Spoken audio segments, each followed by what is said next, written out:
very much. It's very nice to be here.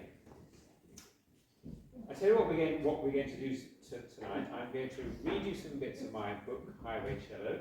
There's going to be lots of product placement this evening, so keep away. Which you can buy for a specially discounted price tonight, if you like. And then, when I've read a bit, then I'm going to play the cello, and then I'm going to read a bit more, and we're going to proceed like this until we've had enough. And you can tell me when you've had enough. And now tonight is special for me in another way, because normally for Highway Cello events, you buy a ticket for about £12. And Jess said, oh, we don't do that here. So we agreed that what we will do is, on my table at the back with all the books, I put a bowl. And when we've finished, if you think that you should have paid £12, you can make a small donation. And if you think you should not have paid any money for a ticket, you can just walk past that with your nose in the air. Okay, is that a deal? Yeah. Good, excellent. Right, well, Highway Cello begins with a poem. It's not really a poem, it's really a doggerel. If you want the poems, you have to buy this book, second bit of product placement, and they're all on the table at the back there. So this is the poem with which we begin, and it's called The Cello Dare. Play it here, play it there. I'd play my cello anywhere. On the top of Snowdon, easy. In the rain and snow then, peasy, simples. On a double-decker bus, there isn't room enough to bow, and the driver makes a fuss. No music when the bus has no conductor. Here's a dare then, get you home, then pack that cello on a bike. Pedal south, go down to Rome. Be careful where you own the spike. Go on. Play it every day en route, in squares and streets, in parks on roofs, posh restaurants where the food's en croute, low dives where no one gives a hoot. If you dare. Play some concerts overnight, in homes, halls, churches, left and right. And if this madness doesn't fail, then back at home write down the tale of Libre on a bike, the Highway Cello. Chapter 1, Over the Alps, Saturday the 25th of June. I'm 9,068 feet above sea level, on the highest proper road over the Alps, 1,200 miles from home, on a nearly 50-year-old Dawes Galaxy bicycle. Also on the bike, precariously, dangerously heavy and wobbly, is my beautiful, black, curvy, shiny companion, Libre. Libre is a cello. In the last 2 days, I've climbed a total of more than 10,000 feet. Since I left home a month ago, more than twice the height of Everest. The main thing I'm telling myself is there's no hurry.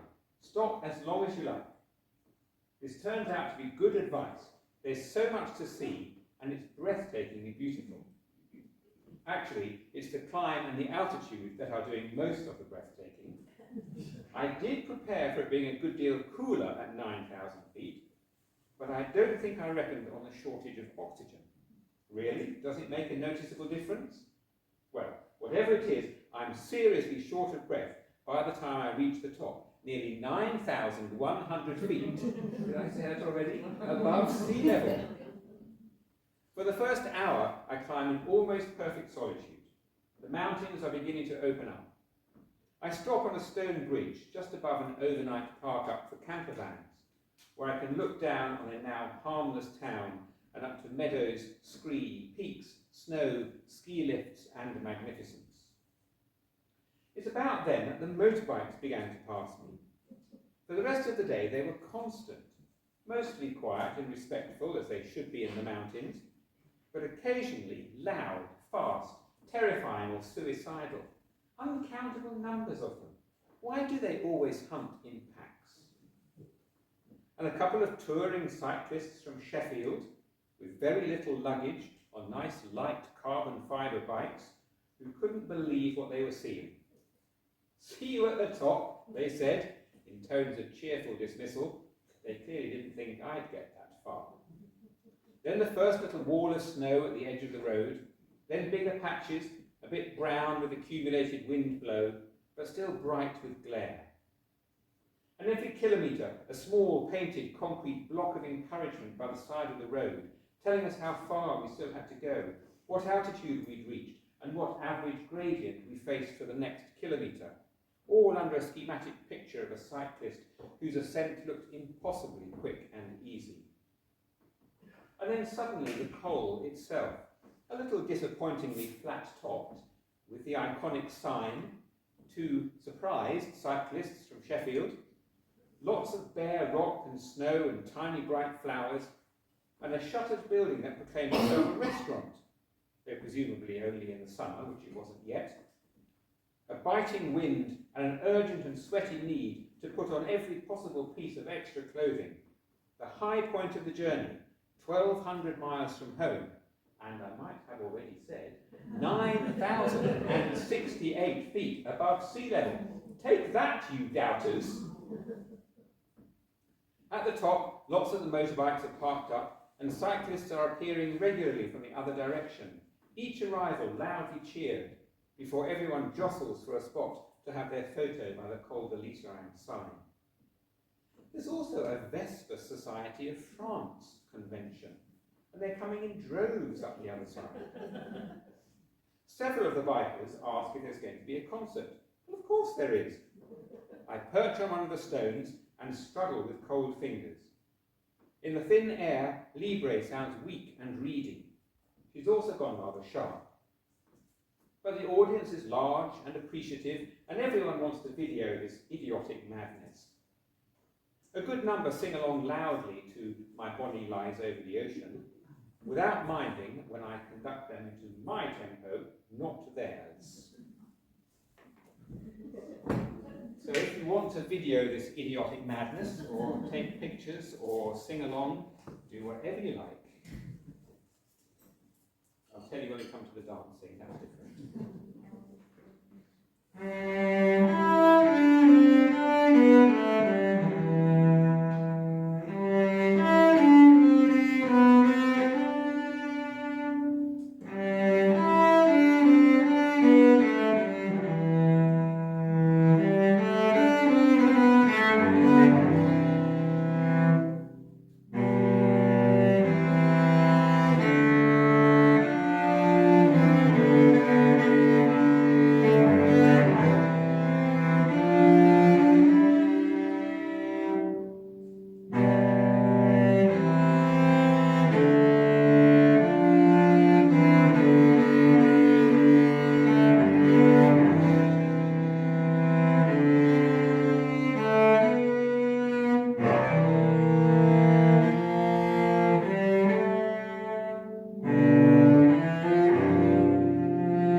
find I slipped a little bit of Bach in the middle of that. Because we cellists like to play Bach, you see. Right, moving swiftly on, page 182, chapter 25, 4 times in one day. I'm surveying the restaurants around the square, looking for lunch. The last one seems the most promising. One of its customers, a gentleman with white hair and a very smart jacket, hails me.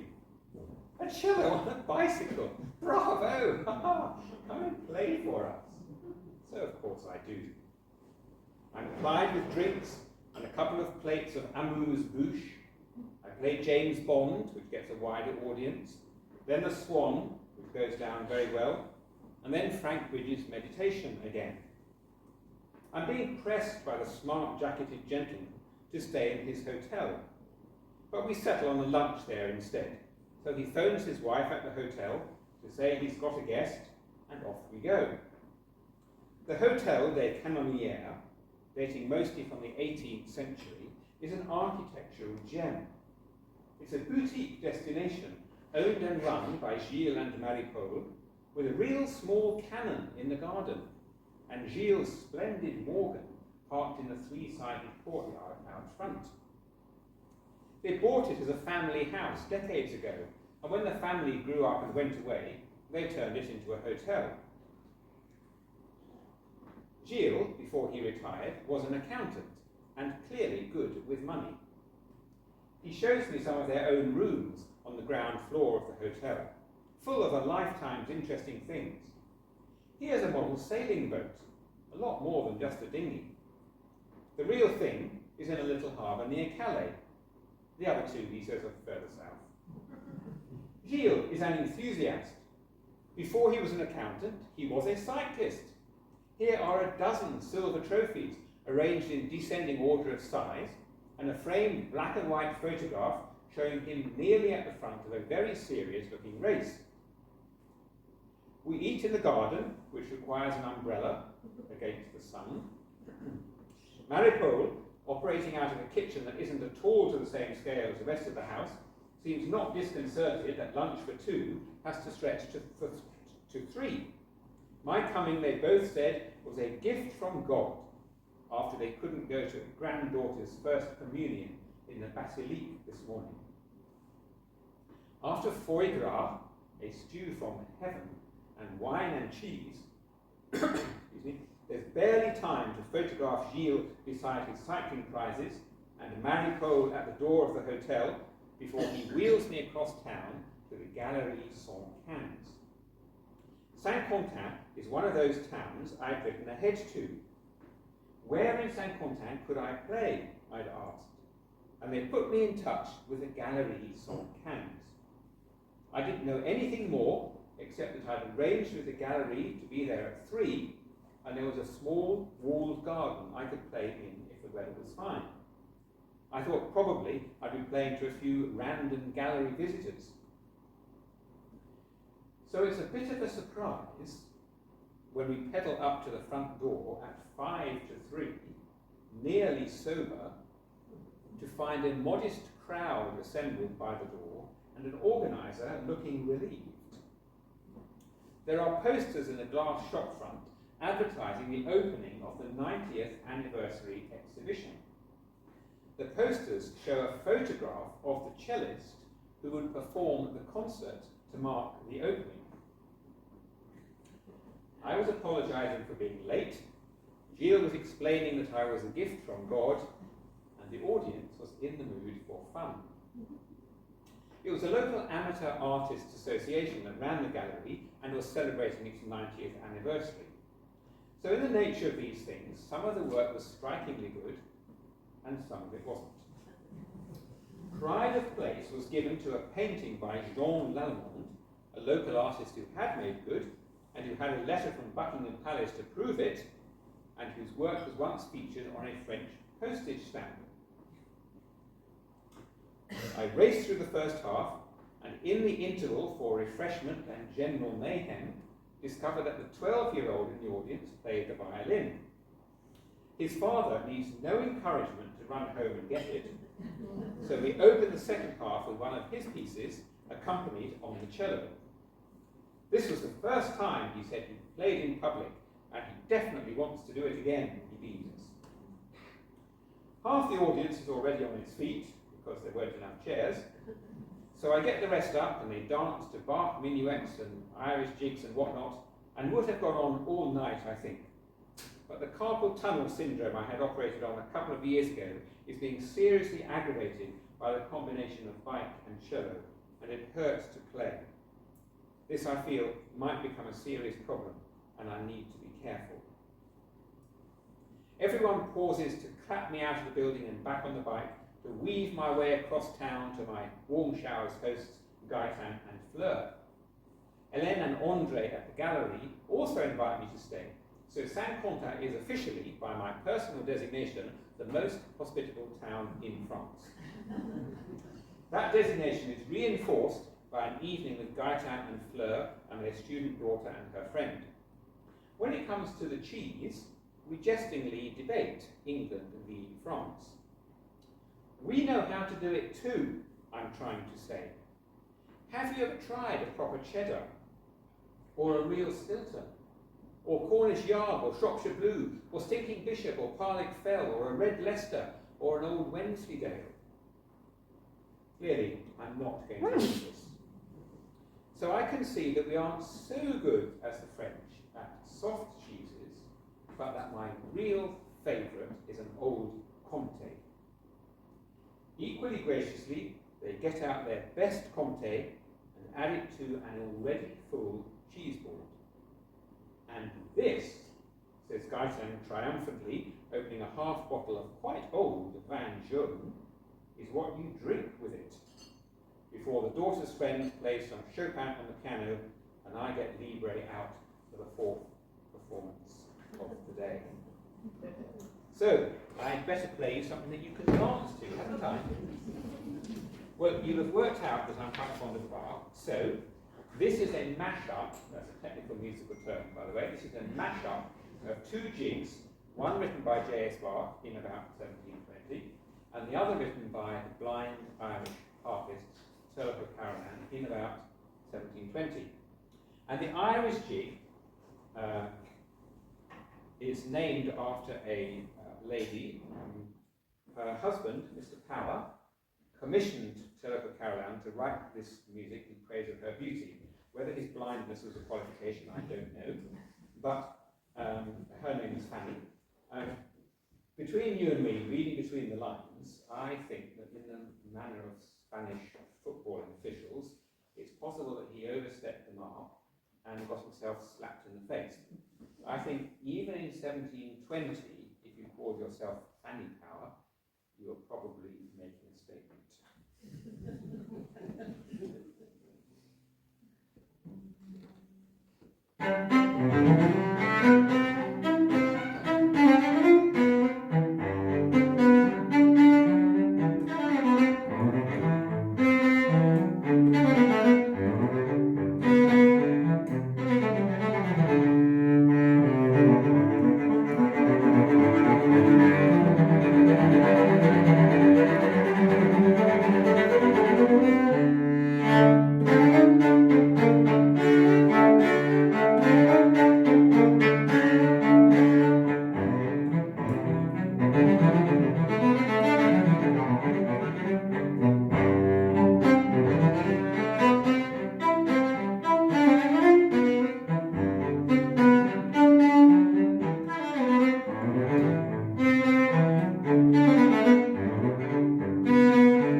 228, chapter 32, La Fête de la Musique, on Tuesday the 21st of June. A pale blue car that's clearly seen a number of French summers is trying to drive beside me, gesticulating Frenchly. This is risky for both of us. The road is narrow, with a few sudden and narrower tunnels, and the occasional hairpin bend, and a few freewheeling vehicles coming the other way. Somehow, I know it will pull in when there's more space and wait for me. I don't mind a good excuse to stop. Philou is very excited to see me. Come for breakfast at the top of the hill. We're musicians too, and we also travel by bicycle, he shouts. But I've never seen anything like this. Respect! How could I refuse such an invitation, even so soon after breakfast? So I pedal sternly to the top of the col, which is a little further than I would have liked it to be when I'm showing off to Philou how quickly I ascend these little hills. Philou has waited. He sets off along a rocky dirt track, and I'm expected to follow. By the time he has to abandon the overworked car and strike out across a field, I'm beginning to have second thoughts. I think Philou senses my hesitation. He takes hold of the bike to push it himself and cheer us on. Soon, it's like entering a Robin Hood enchantment. There are caravans among the trees, though I can't imagine how they got there. Clearings with fire circles and old armchairs, and what looks like a few bodies in sleeping bags. Philou is summoning the merry men and a couple of women, and by the time we reach his yurt at the end of the encampment, it's generally come to life. Everyone seems to be helping themselves to breakfast in a sleepy way, and there's general consternation, search parties are dispatched, that the English visitor should have proper coffee and not their usual decaffeinated apology. So while they're doing that, I go back to the parked up bike and fetch Libre. We play an Irish lament and the Song of the Birds, by which time nearly a dozen young musicians have materialised with their instruments, including a sousaphone, and I can drink the proudly found caffeinated coffee to the accompaniment of a half-dressed New Orleans sound. There's something anarchic and wild, almost prelapsarian about it all. The music is free, and although it wouldn't be polite to ask if the love is free too, these people really could be a bunch of medieval outlaws, hidden away, just making occasional musical raids into the towns and villages, and then retreating to their hideouts. They call themselves les oiseaux de trottoir, the sidewalk birds, because that's where they mostly play. Sometimes there are 20 of them, which would quite block the trottoir, I imagine. But I must go on. There's another hill to climb, and it's more than 60 miles to Albertville via a lake which will have to be swum in, and where, due to a mistake, I have 2 concerts to play. So I should play you the Song of the Birds, which I played for the Sidewalk Birds. This is a very important piece for cellists. It's originally, you won't believe this, a Catalan Christmas carol. But it hadn't been a Christmas carol for centuries. And then when the great 20th century Catalan cellist, Pablo Casals, was in exile from General Franco, he said that he would play this piece at every one of his concerts until Franco was no more. And he played it at every one of his concerts after that. Franco outlived him by 2 years. And on my tour, I met somebody who had been to a Pablo Casals concert. It was Pablo Casals who performed for Queen Victoria. And this old lady, she couldn't remember what he played, but she said, I can tell you. I said, I can tell you, he played this.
one. Play it like Yo-Yo Ma.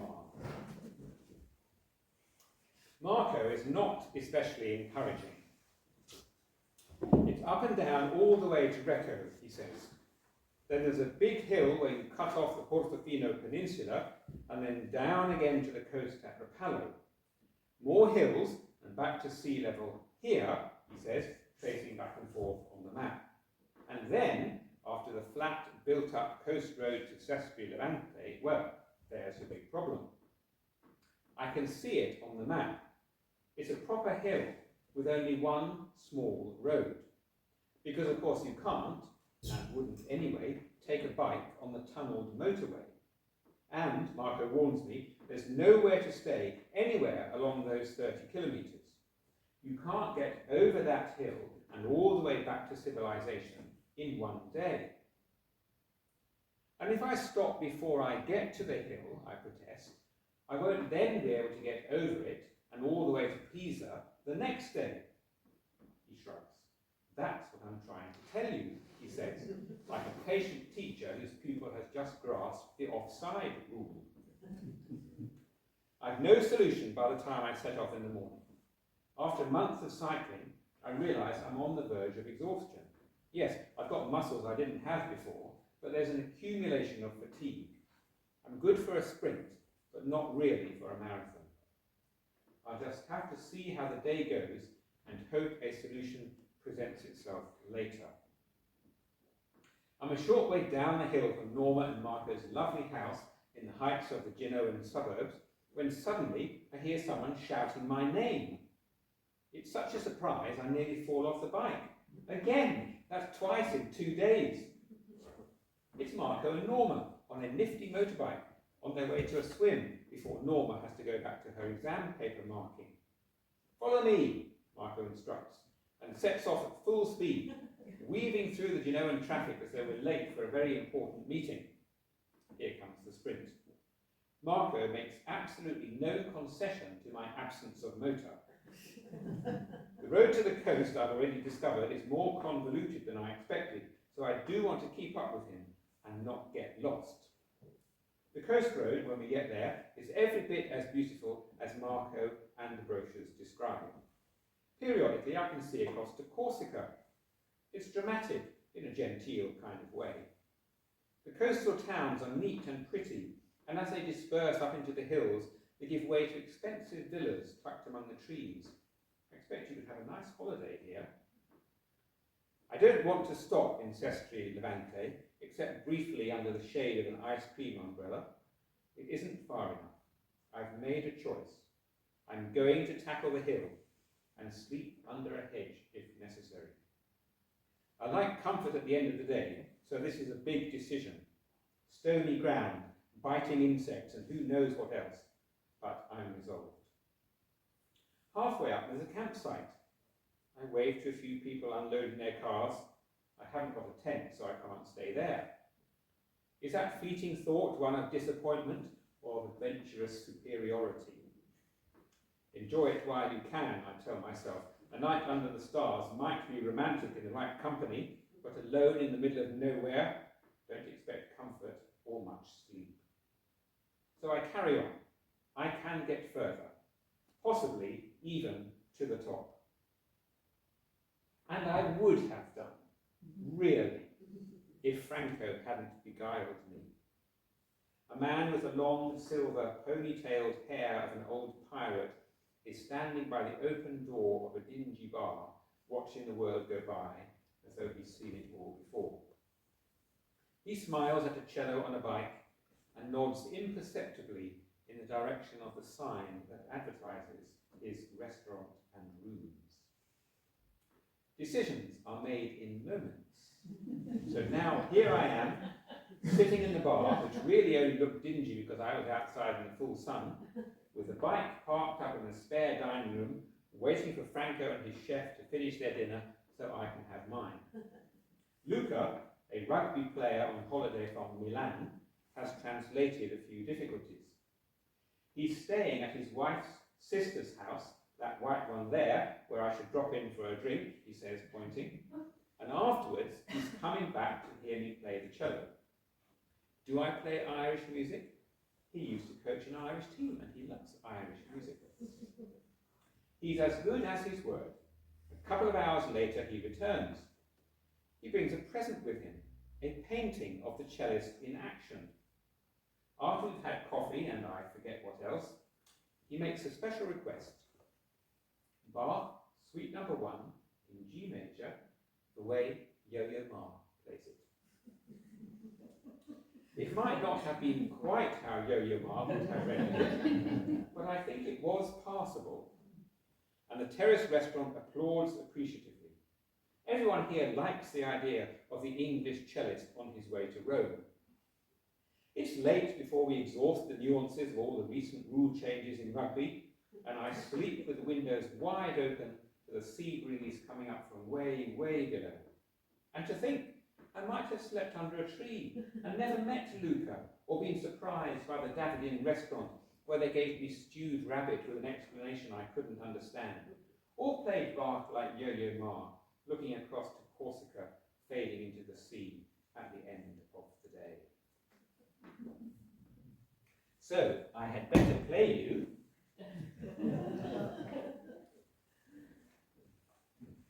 You know, this is the scariest piece for cellists to play in public.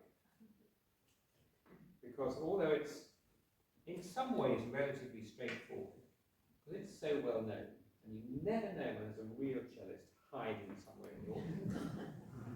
But by the way, have you seen Yo-Yo Ma playing the cello? He sits right back in his chair like this, doesn't he? I don't know how he can reach anything, but he's quite good, so. Bach, Suite Number 1.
In the morning, it's only half an hour's climb to the top, before it's downhill all the way to the sea again.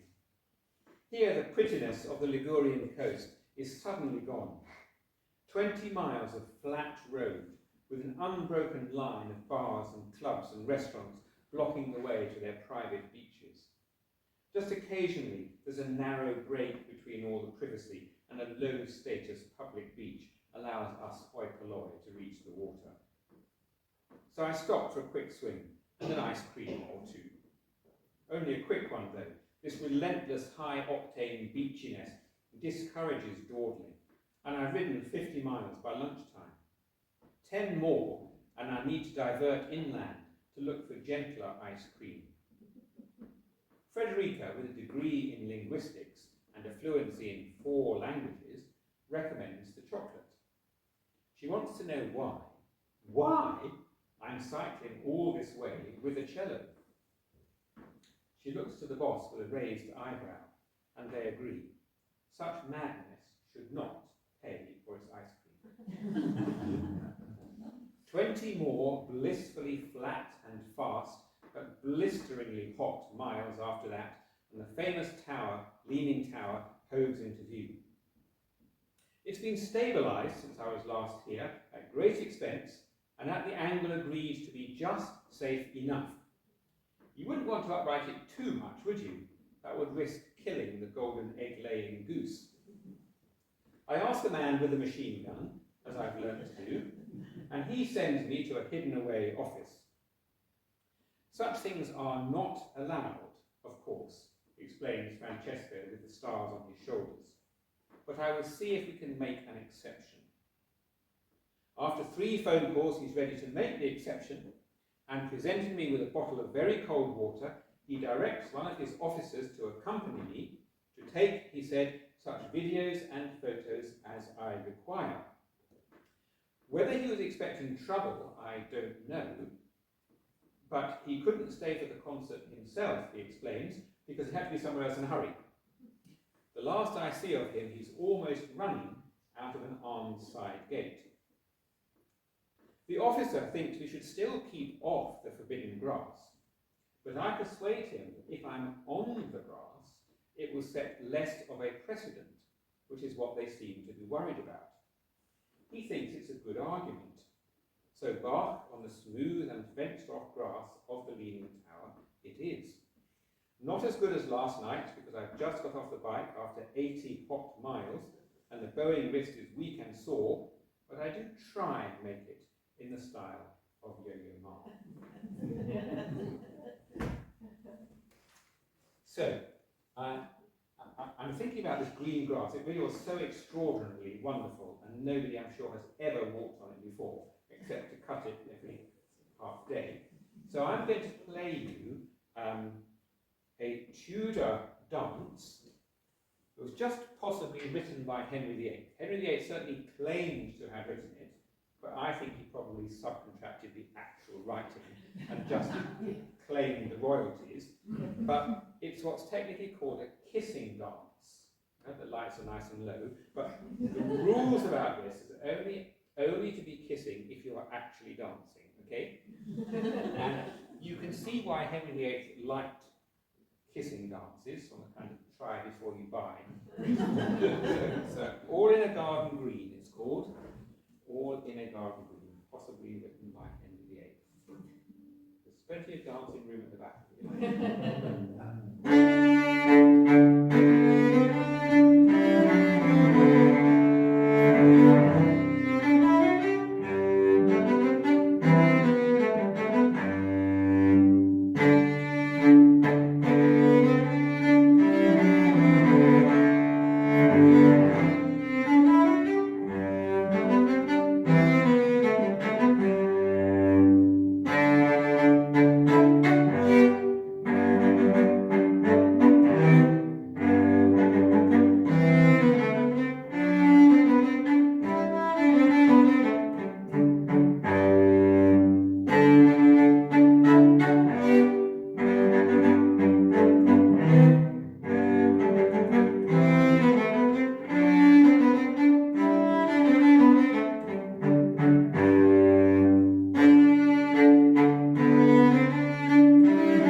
Rome, don't you think? Page 293, chapter 42. I'm in Rome. Technically, you might say, the Vatican isn't Rome at all. It isn't even actually Italy, but let's not quibble. It was Terence who gave me the idea. Are you going to play for the Pope? He asked, as he snipped the hair that was a good deal greyer than when I'd last seen him just before COVID. Well, you should. That was a few days before I left home, and Rome seemed a long, long way off. So I haven't given any thought to a symbolic arrival. But why not? Not the Pope himself, perhaps, but I really should try and play in St. Peter's Square, shouldn't I? I don't think I've ever cycled so fast, until I had no choice and had to cycle faster. The roads are confusing. There are too many road signs, and I don't know what they all mean. Without warning, I find myself in a tunnel, on a road that looks as though it shouldn't allow bicycles. It's dark, it's terrifying.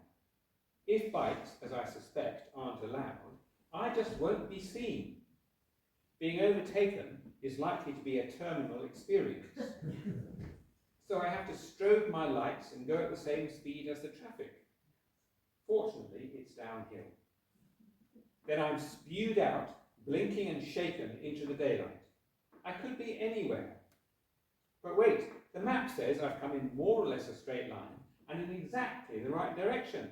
Vatican City is just over there. And I'm early. There's no committee. If you don't ask, you don't get. So I approach the Carabinieri, 4 of them, chatting outside their van, with a soldier, his finger on the trigger. We don't have jurisdiction, they agree. You have to ask the police. I don't have to look for the police. When I return to the bike, propped up against the colonnade where it shouldn't be, there are half a dozen of them, wondering to each other whether they should arrest it. I suddenly remember that moment in London when I might have been shot. No properly alert security force is going to think there's a cello in that cello case. They'll be looking for the detonator. So I ask, I've come from Hadrian's Wall, yes, on the bike, yes, with the cello. Please could I play for 5 minutes in the square, a fitting end to the journey. We don't have jurisdiction, one of them says. That's another country. You have to talk to the Vatican State Police. So where, I wonder aloud, might I find the Vatican Police? You don't. I call them for you. Show me your documents. So with my passport open in front of him, he rings his office and explains the unusual request. Normally, of course, this isn't allowed. But in your case, I think they might say yes. 10 minutes later, the yes arrives. A phone call followed not far behind by a large but ununiformed Vatican official. The policeman from the neighbouring country, and now joined by a couple of colleagues, holds onto my passport until I finish playing. He hands it back with a broad smile. Complimenti, he says. Welcome to Rome. So I played my cello in St. Peter's Square, outside the Vatican. My arrival has been officially filmed in a homemade kind of a way and should appear on the BBC later by way of proof. I've arrived, and in 1,800 miles and 40 days, I haven't had a puncture. I'm going to lie down. And this is what I felt like